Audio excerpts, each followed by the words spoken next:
sih kita harus mempelajari pertidaksamaan linear satu variabel?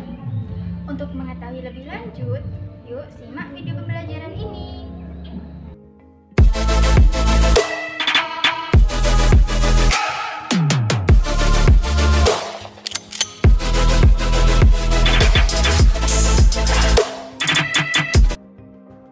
Assalamualaikum warahmatullahi wabarakatuh. Bagaimana kabar kalian semua?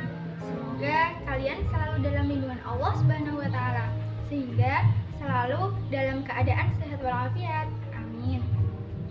Nah, kali ini Kak Ulil sebagai fasilitator laboratorium multimedia pembelajaran Fakultas Ilmu Tarbiyah dan Keguruan UIN Sunan Kalijaga akan mengajak adik-adik untuk belajar matematika. Sebelumnya, adik-adik sudah tahu belum apa materi yang akan kita pelajari? Nah, benar sekali. Kali ini kita akan mempelajari materi pertidaksamaan. Lebih spesifiknya, kita akan mempelajari materi pertidaksamaan linear satu variabel. Nah, adik-adik sudah siapkan untuk mempelajari materi ini? Yuk simak video dengan baik ya, dan jangan lupa berdoa. Sebelum kita melanjutkan pembelajaran materi ini, kita tentunya harus tahu apa sih tujuannya. Yang pertama, kita harus mengetahui pertidaksamaan linear satu variabel. Yang kedua, kita harus mengetahui konsep pertidaksamaan linear satu variabel. Yang ketiga, kita harus mengetahui cara menyelesaikan masalah pertidaksamaan linear satu variabel. Adik-adik, kakak ada satu persoalan nih. Temanmu datang lebih dari 5 menit yang lalu. Kapan temanmu akan datang? Apakah 10 menit yang lalu temanmu sudah datang? Nah, bagaimana sih cara kita mengetahuinya? Untuk mengetahuinya, yuk simak pembelajaran video ini ya. Mari kita belajar mengenai PTS LTV. Mungkin adik-adik ada yang mengetahui PTS LTV itu apa? Apa sih Kak PTS LTV itu? Ya, PTS LTV adalah suatu kalimat terbuka memiliki satu jenis variabel berpangkat 1 dan juga menggunakan tanda ketidaksamaan. Lebih dari, kurang dari, lebih dari atau sama dengan, dan juga kurang dari atau sama dengan. Kakak akan lanjut ke contoh soalnya, yaitu 2Y ditambah 3 lebih dari 7. Nah, ini merupakan kalimat terbuka. Karena apa? Karena kita belum mengetahui nilai kebenarannya. Dan juga memiliki satu jenis variabel berpangkat 1, yaitu Y, dan juga menggunakan tanda ketidaksamaan, yaitu lebih dari. Di sini terdapat tabel persamaan dan juga pertidaksamaan. Kalian tahu tidak apa perbedaannya?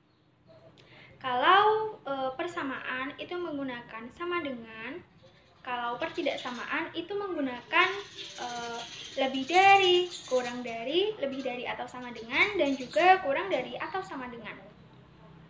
Nah, dalam tanda ini adalah tanda lebih dari.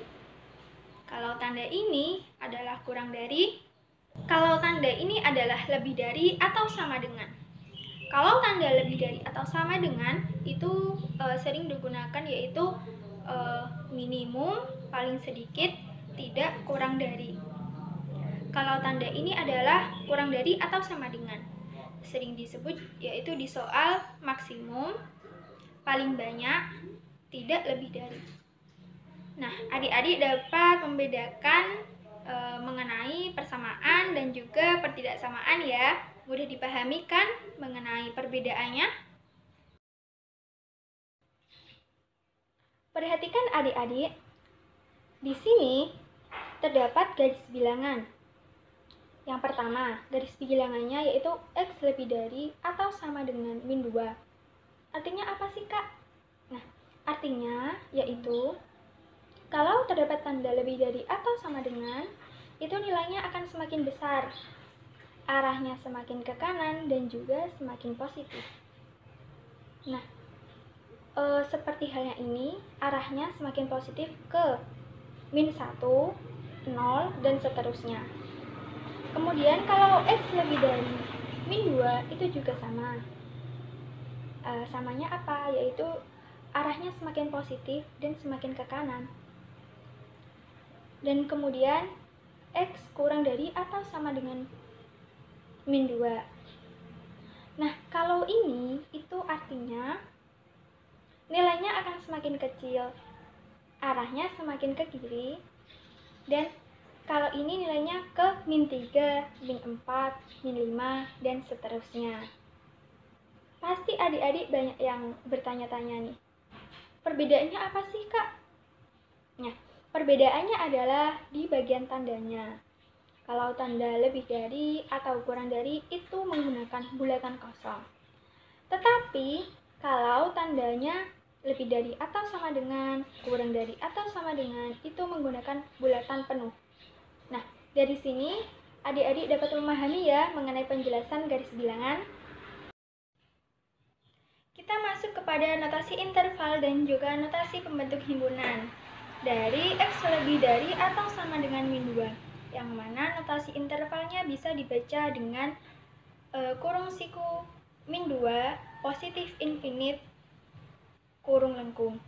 Artinya, arti dari kurung siku -2 ini, nilai -2 ini ikut serta. Kemudian kalau positif infinite ini nilainya tidak ikut serta, dikarenakan positif infinite kita tidak tahu nilainya. Nah, kemudian masuk pada notasi pembentuk himpunannya, yaitu X, di mana X lebih dari atau sama dengan -2. Dan jangan lupa menggunakan kurung kurawalnya ya, seperti itu. Kita masuk pada notasi X lebih dari -2, yang mana yaitu notasi intervalnya yaitu kurung lengkung -2 positif infinite kurung lengkung. Di sini diartikan kurung lengkung -2 itu bahwasanya nilai -2 itu tidak ikut serta ya, seperti bulatan kosong tadi. Nah, kemudian positif infinite kurung lengkung ini juga tidak ikut serta. Kita tidak tahu kan nilai infinite-nya sampai berapa. Nah, seperti itu. Nah, kemudian untuk notasi pembentuknya yaitu X, di mana X lebih dari -2. Nah, kita berlanjut ke X kurang dari atau sama dengan -2. Notasi intervalnya bagaimana, adik-adik? Nah, notasi intervalnya yaitu kurung lengkung negatif infinite dan negatif 2 kurung siku. Kita bisa memahaminya yaitu dengan kalau kurung lengkung negatif infinite berarti nilainya kita tidak tahu ya infinite negatifnya sampai berapa. Kemudian negatif 2 kurung siku berarti negatif 2 ini juga ikut serta. Kemudian untuk notasi pembentuknya berarti X, di mana X kurang dari atau sama dengan -2. Seperti itu ya adik-adik. Kita beralih ke X kurang dari -2. Bagaimana notasi intervalnya? Notasi intervalnya yaitu kurung lengkung negatif infinite dan negatif 2 kurung lengkung.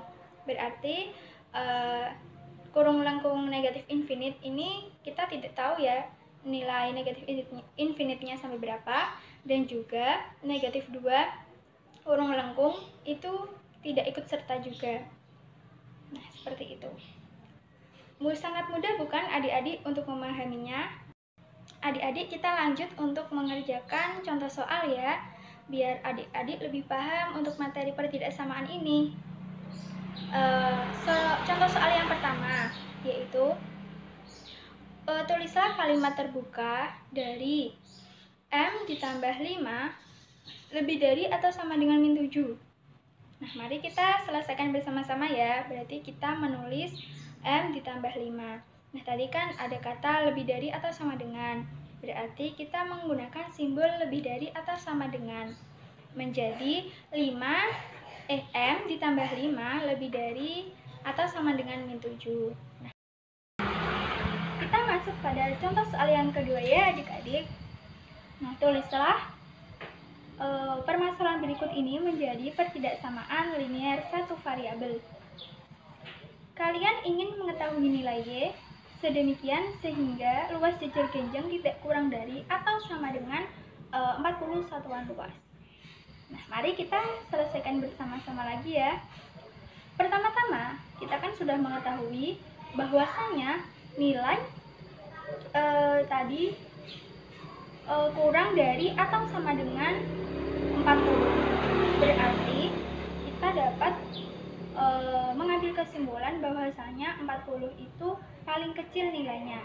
Berarti kita bisa menggunakan simbol lebih dari atau sama dengan. Seperti itu ya. Berarti menjadi luas lebih dari atau sama dengan 40. Kita tahu luas itu kan rumusnya alas kali tinggi dalam jajar genjang.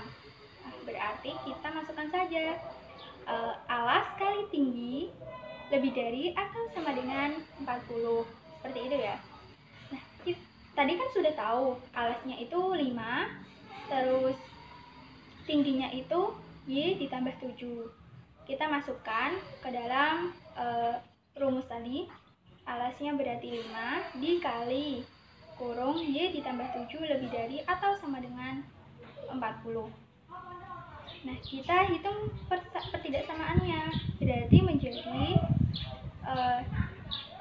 5Y ditambah 35 lebih dari atau sama dengan 40 ya. Seperti itu. Sangat mudah bukan adik-adik untuk menyelesaikan permasalahan berikut ini? Kemudian kita masuk pada contoh soal yang terakhir, yaitu apakah min 2 merupakan penyelesaian dari pertidaksamaan berikut? Yang pertama, Y kurang dari Y min 5 lebih dari atau sama dengan min 6. Nah, kita substitusikan saja nilai dari min 2 ini ke dalam variabel Y. Berarti menjadi min 7 lebih dari atau sama dengan min 6. Nah, pernyataan ini salah ya adik-adik, karena min 7 itu tidak lebih dari atau sama dengan min 6. Seperti itu. Kita masuk pada yang kedua, yaitu min 5Y kurang dari 14. Kita substitusikan saja dari nilai min 2 tadi ke dalam persamaan min 5Y kurang dari 14. Berarti menjadi 10 kurang dari 14. Nah, pernyataan ini benar ya adik-adik, bahwasanya 10 itu kurang dari 14. Berarti min 5Y kurang dari 14 ini merupakan penyelesaian dari pertidaksamaan linear satu variabel. Seperti itu ya. Nah, kita akan masuk mengenai sifat-sifat ketidaksamaan. Adik-adik sudah tahu belum mengenai sifat-sifat ketidaksamaan? Kalau belum tahu, simak lebih lanjut ya mengenai video ini ya. Yang pertama, kita akan membahas mengenai menambah atau mengurangi kedua sisi, sehingga tanda ketidaksamaan ini tidak berubah. Seperti itu ya. Yang pertama, A kurang dari B. Kita tambahkan dengan C. Berarti A ditambah C kurang dari B ditambah C. Nah, ini nanti ini nanti tandanya tidak berubah ya adik-adik. Kita lanjut. A lebih dari B. Kita tambahkan. Berarti A ditambah C lebih dari B ditambah C. Kita masuk ke contoh soalnya saja. Min 2 kurang dari 1. Nah, kita tambahkan nilai 3. Berarti min 2 ditambah 3 kurang dari 1 ditambah 3 menjadi 1 kurang dari 4. Nah, ini berarti benar ya, bahwasanya itu nilai 1 itu kurang dari 4. Berarti terbukti bahwa sifat ini tidak merubah tandanya. Seperti itu ya. Adik-adik, kita masuk pada sifat yang selanjutnya mengenai mengurangi ya, seperti itu. Yang pertama, A kurang dari B, kedua ruasnya kita kurangi dengan C, berarti A dikurangi C kurang dari B dikurangi C. Selanjutnya, A lebih dari B, kita kurangi kedua ruasnya dengan C, A dikurangi C lebih dari B dikurangi C. Kita langsung masuk contoh soalnya saja biar adik-adik lebih memahami. Seperti itu ya. Yaitu 1 dikurangi 2 kurang dari 6 dikurangi 2. Berarti menjadi min 1 kurang dari 4. Nah, ini benar ya bahwasanya min 1 itu kurang dari 4. Seperti itu. Kita berarti bisa menarik kesimpulan bahwasanya mengurangi dan menambahkan koefisien C itu tidak mengubah bentuk atau tidak mengubah tanda ketidaksamaannya. Seperti itu. Sangat mudah bukan adik-adik? Kita masuk mengenai sifat mengalihkan dan juga membagi kedua sisi dengan bilangan positif, bahwa tanda ketidaksamaannya itu tidak berubah ya adik-adik.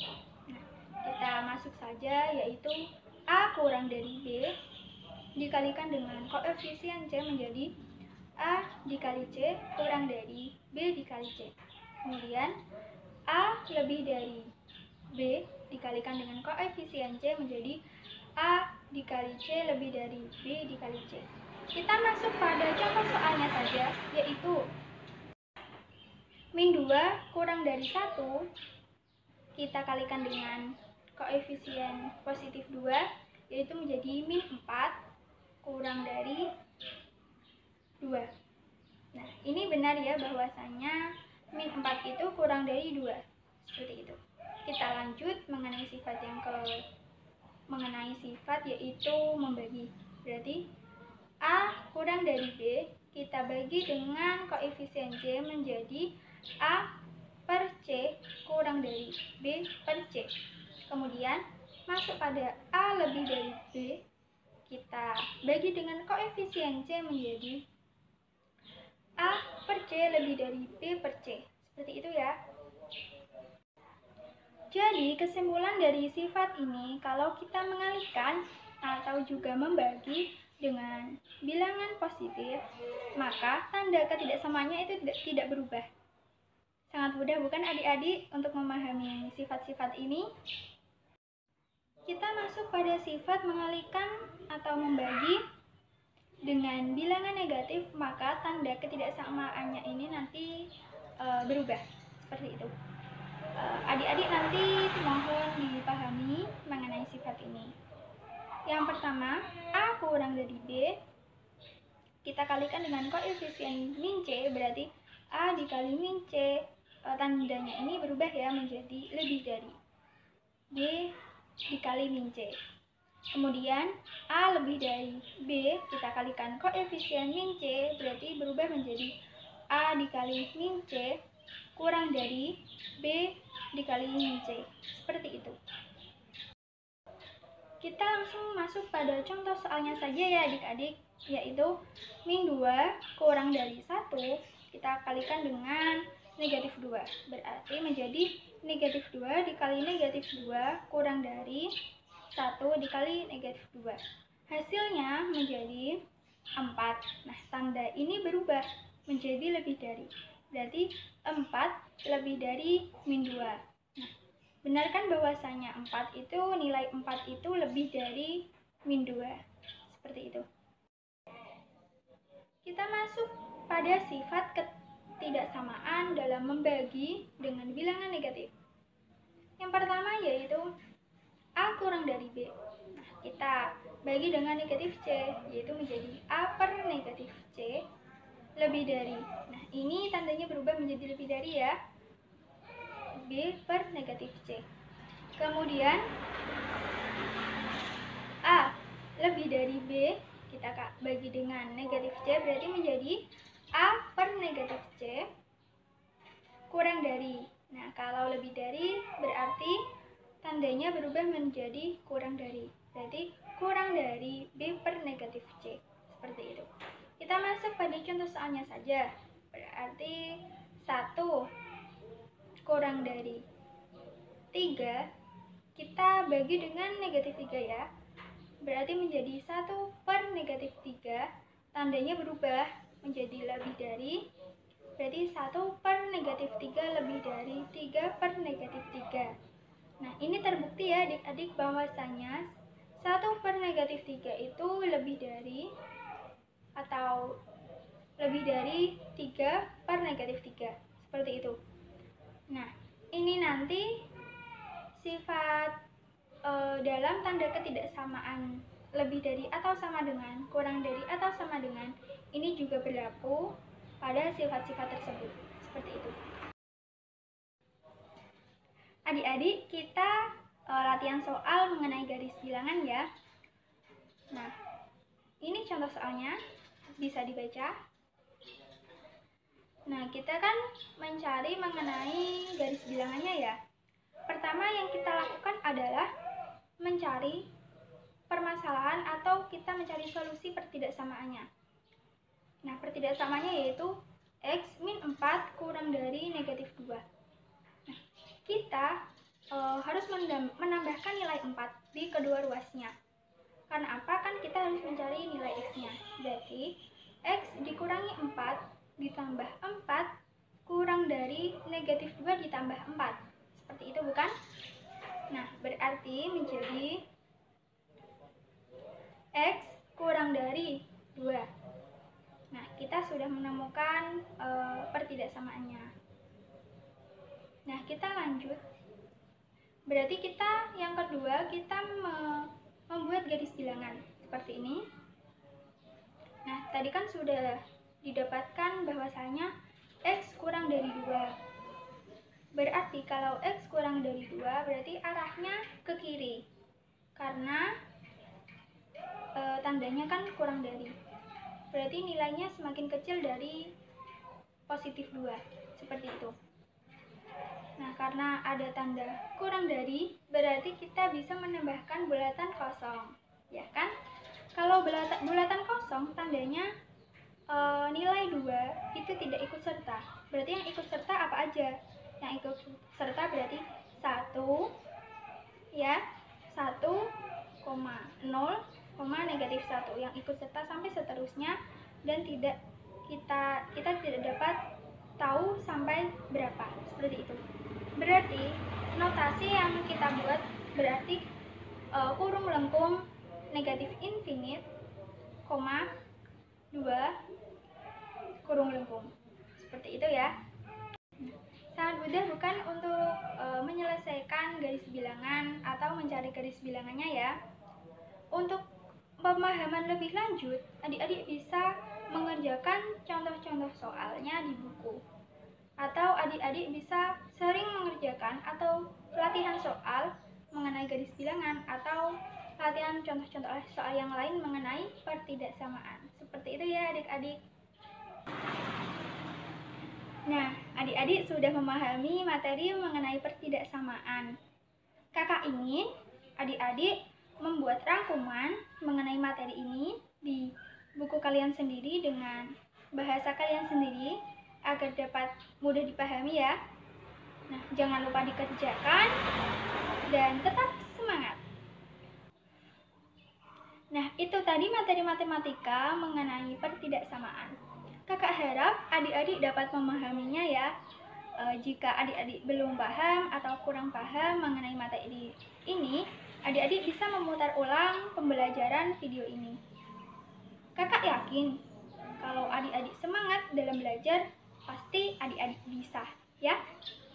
Cukup sekian yang kakak ajarkan. Belajarnya kakak undur diri. Wassalamualaikum warahmatullahi wabarakatuh.